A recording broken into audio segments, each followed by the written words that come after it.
نماز جنازہ کی نیت کیا ہے؟ اور ہم یہ چاہیں گے کیونکہ اس کا ایک طریقہ کار باقاعدہ ہوا کرتا ہے پڑھنے کا، اور بہت سے لوگ اس سے بہت ہی نابلد ہیں، عموماً لوگ کھڑے تو ہو جاتے ہیں، ان کو نہیں پتا ہوتا کہ اس کا صحیح طریقہ کیا ہے۔ تو سنت کے مطابق نماز جنازہ کا طریقہ کیا ہے؟ نیت کے بارے میں دو چیزیں عرض کرتا ہوں۔ ایک تو یہ ہے کہ جس کو بیچارے کو نیت کا بالکل طریقہ معلوم ہی نہیں ہے، تو وہ یوں اگر نیت کر لے کہ جو نماز امام پڑھ رہا ہے، جو نیت امام کر رہا ہے وہی میری نیت، تو اس کی نماز شروع ہو جائے گی۔ لیکن افضل یہی ہے کہ ہم نیت کے اندر وہ تمام امور کا ذکر کر لیں یا ان کو دل میں حاضر کر لیں جن کا شریعت مطالبہ کرتی ہے، تو یہ بہت افضل اور اولا ہے۔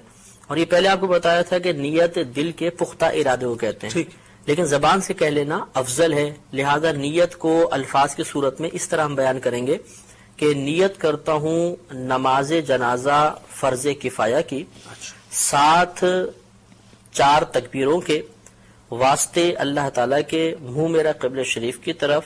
اس میں اتنا ضرور کہتے ہیں کہ ضروری نہیں ہے، مطلب نیت کرتے ہیں کہ ثنا واسطے اللہ تعالیٰ کے، درود واسطے نبی کریم صلی اللہ علیہ وسلم کے، اور دعا واسطے اس حاضر میت کے۔ پیچھے اس امام کی بھی نیت کر لیں اور پھر تکبیر لگائیں گے۔ نیت کرتا ہوں نماز جنازہ فرض کفایہ، ساتھ 4 تکبیروں کے، ثنا واسطے اللہ تعالیٰ کے، درود واسطے نبی کریم صلی اللہ علیہ وسلم کے، دعا واسطے اس حاضر میت کے، پیچھے اس امام کے، اللہ اکبر۔ یہ نیت ہوتی ہے۔ اس میں یہ چیز یاد رکھیں کہ نماز جنازہ میں 2 فرض ہیں اور 3 چیزیں سنت مؤکدہ ہوتی ہیں۔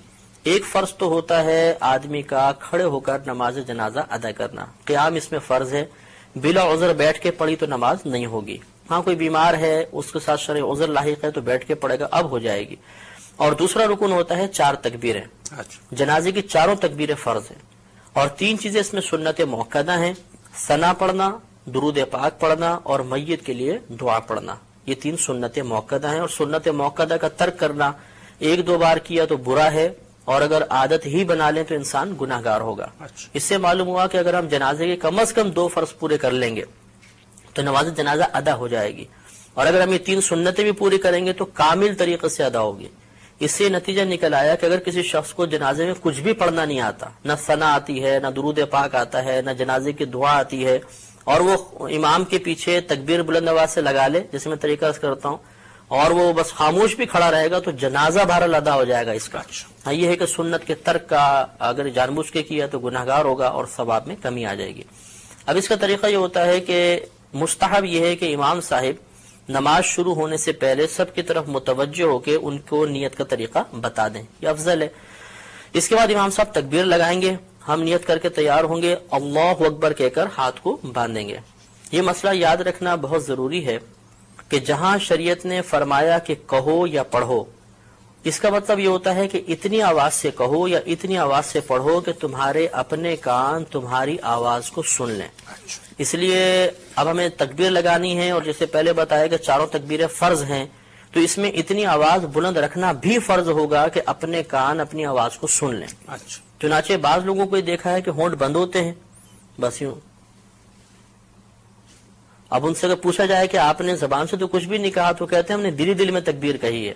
تو دل میں تکبیر کہنے سے تکبیر کا فرض ادا نہیں ہوگا، اس لیے امام صاحب تو بہت بلند آواز سے پڑھیں گے جہر کے ساتھ، ہمیں کم از کم اتنی آواز سے اللہ اکبر پیچھے کہنا ہے 4 تکبیروں میں کہ اپنے کان سن لیں، ورنہ فرض ادا نہیں ہوگا، اور فرض ادا نہیں ہوا تو یہ نماز بھی ادا نہیں ہوگی۔ اب اللہ اکبر کہتے ہوئے ہاتھ باندھیں گے، ہاتھ بالکل وہی نماز کی مثل باندھ کر سب سے پہلے ثنا پڑھیں گے۔ نماز فرض کی ثنا میں اور نماز جنازہ کی ثنا میں تھوڑا سا فرق ہوتا ہے۔ اس میں اس طرح ہم پڑھیں گے سبحانک اللہم وبحمدک وتبارک اسمک وتعالی جدک وجل ثناؤک ولا الہ غیرک۔ تو وجل ثناؤک کے لفظ اس میں زیادہ ہوتے ہیں، یہ کسی بھی کوئی نمازی جنازے کی کتاب ہو اس میں یہ پورے لکھی ہوگی ثنا، اچھی طرح ہمیں یاد کر لینی چاہیے۔ اس کے بعد ہم اگر ختم کر چکے ہیں انتظار کریں گے، امام صاحب دوسری تکبیر لگائیں گے۔ یہ یاد رکھیں کہ نماز جنازہ میں فقط پہلی تکبیر میں ہاتھ اٹھانے، باقی آگے کی 3 تکبیروں کے اندر ہاتھ نہیں اٹھائیں گے، لیکن زبان سے اللہ اکبر کہا جائے گا۔ تو بغیر ہاتھ اٹھائے اب اللہ اکبر کہیں گے، اور اس کے بعد اب ہم درود پاک پڑھیں گے۔ اس میں وہی درود پاک پڑھنا افضل ہے جو ہم عام نمازوں میں پڑھتے ہیں، یعنی درود ابراہیمی۔ لیکن اگر کسی کو یاد نہ ہو تو کوئی بھی درود پاک پڑھ لیں، بلکہ یاد ہو اس کے باوجود دوسرا درود پاک پڑھیں گے تب بھی نماز ہو جائے گی، اور افضل یہ تھا کہ درود ابراہیمی پڑھا جاتا۔ اس کو پڑھنے کے بعد اب تیسری تکبیر لگے گی، ہاتھ نہیں اٹھائیں گے لیکن زبان سے اللہ اکبر کہیں گے، اور اس کے بعد اب میت کے لیے دعا کریں گے۔ اگر نابالغ لڑکا ہے تو اس کی علیحدہ دعا ہے، نابالغ بچی ہے علیحدہ دعا ہے، اور بالغ مرد و عورت کی ایک ہی دعا ہوتی ہے۔ یہ دعائیں ہمیں نماز جنازہ کی کتابوں سے یاد کر لینی چاہیے۔ اگر بالفرض کسی کو یہ دعائیں یاد نہ ہوں تو کوئی بات نہیں، وہ کوئی بھی ایسی دعا کر لیں کہ جس میں امور آخرت کے بارے میں کچھ طلب کیا گیا ہو، دنیاوی کوئی چیز نہ طلب ہو رہی ہو، آخرت کے بارے میں، تو یہ ہم کوئی بھی دعا اس میں پڑھ سکتے ہیں۔ تو اس طرح ہماری نماز تقریباً مکمل ہو گئی۔ اب چوتھی تکبیر آئے گی، امام صاحب چوتھی تکبیر لگائیں گے، ہم نے ہاتھ نہیں اٹھانے لیکن زبان سے اللہ اکبر کہنا ہے، اور یہ اب سنت کریمہ ہے کہ جیسے ہی چوتھی تکبیر لگے اور سلام پھیریں تو ہاتھ کھول دیں، اور ہاتھ کھولنے کے بعد پھر السلام علیکم ورحمۃ اللہ، السلام علیکم ورحمۃ اللہ، دونوں طرف سلام پھیر دیا جائے گا۔ اب یہ یاد رکھیں کہ جہاں تکبیر کے بعد کچھ پڑھنا ہے اس میں ہاتھ بند رہیں گے، اور جہاں تکبیر کے بعد کچھ نہیں پڑھنا ہوتا وہاں ہاتھ باندھنے کی ضرورت نہیں ہوتی، ہاتھ کھول دیں گے۔ تو پہلی 3 تکبیروں میں چونکہ تکبیر کے بعد کچھ پڑھنا تھا تو ہاتھ بندے رہے، چوتھی میں کچھ محل ہی نہیں ہے پڑھنے کا تو ہاتھ کھول کر پھر ہمیں